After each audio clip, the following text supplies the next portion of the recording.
兄弟们，来当国王哦！只要花4万英镑就能在这儿当1天的国王，不仅能享受到国王待遇的各种服务，还能坐豪华马车，仪仗队开道，来一场全国巡游。他就是列支敦士登。正当你以为这是个啥穷国，不然怎么会为了赚钱要出租国家呢？然而事实上，人家那是真土豪啊，人均 GDP 高达18万美元，美国拍马都赶不上。那为啥还要搞这一出呢？今天球哥就带大家来了解了解。列支敦士登位于欧洲阿尔卑斯山中部，与瑞士和奥地利接壤，面积很小，仅160平方公里，人口也不多，约4万人。就这个规模，说是一个村都不为过，要地没地，要资源也没资源。虽然列支敦士登工业发达，但毕竟就业体量就在这摆着，所以他也别想发展别的门路，这不就瞧上了旅游业。只不过他那压根就没啥好看的，山景哪里不能看呢？而且去趟呢也挺麻烦的，没有飞机直达，还得在2邻国转一下才行。为了吸引人来，他就想出了一个办法，出租国家，只要花4万英镑，折合人民币37万元，就能当1天的国王。然而列支敦士登没有国王，只有公爵。但这不重要，只要当上国王，不仅能来一场高调的有仪仗队护卫、坐豪华马车的全国巡游，还能住皇宫，享受国王的饮食待遇，甚至还能调动警察等等。当然，人家也是有要求的。首先呢，得2天起租；其次呢，还得提前半年预约。虽然没成多少单，但列支敦士登呢也不在乎，毕竟这就是一次营销活动，压根儿不靠这个赚钱。他们呢，主要就是为自己的国家打出名气来。别看列支敦士登面积小，人也不多，还能搞出出租国家的抽象操作，就以为它就是一个窝在山沟沟里的穷国。事实正好相反，人家不仅不穷，人均收入还是全球最高的，高达18万美元，是美国的好几倍。虽然资源匮乏，但列支敦士登的工业依旧发达，而它靠的就是发展高附加值工业，比如说制造，用于造船业和建筑业的射钉枪和钻孔机，其中它最有名的还得是假牙，因质量高而畅销欧美。另外，对于列支敦士登最重要的一个行业就是邮票。当时2战刚刚结束，为了刺激国内萎靡的经济，列支敦士登的公爵就把自己珍藏的油画拿出来复制成邮票，而结果呢，就是大受好评，受到世界很多集邮爱好者的喜爱。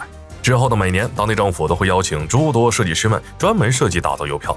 就这小小的邮票，每年就给列支敦士登带来了总收入的10%。而邮票不仅成了当地支柱性产业，还让它获得了邮票王国的称号。除此之外，列支敦士登的金融业也相当发达，毕竟邻居瑞士靠着金融业就赚得盆满钵满，他自然也是想要搭上这趟车。凭借着稳定的政治环境和完善的制度，吸引了10多家银行，管理着2000多亿瑞士法郎。此外，还发布了一系列优渥的税收政策，让列支敦士登成为著名的避税天堂。而现在，他更是靠着一招出租国家盘活了萎靡的旅游业。奇葩是奇葩了点儿，但钱是真的赚到了口袋，占了国家总收入近71%。你以为列支敦士登搞出租国家就已经够离谱了吗？事实证明，列支敦士登之所以会想到这个主意，那是有传统的。过去奥地利和普鲁士大家呢，作为一个小国，他是哪个都不想得罪，但也没办法，奥地利老大发了话，他只能凑了80人去打仗，人是有了，但出工不出力，直接摸鱼。别的战场呢就是横飞，他是和同样在摸鱼的意大利把酒言欢啊。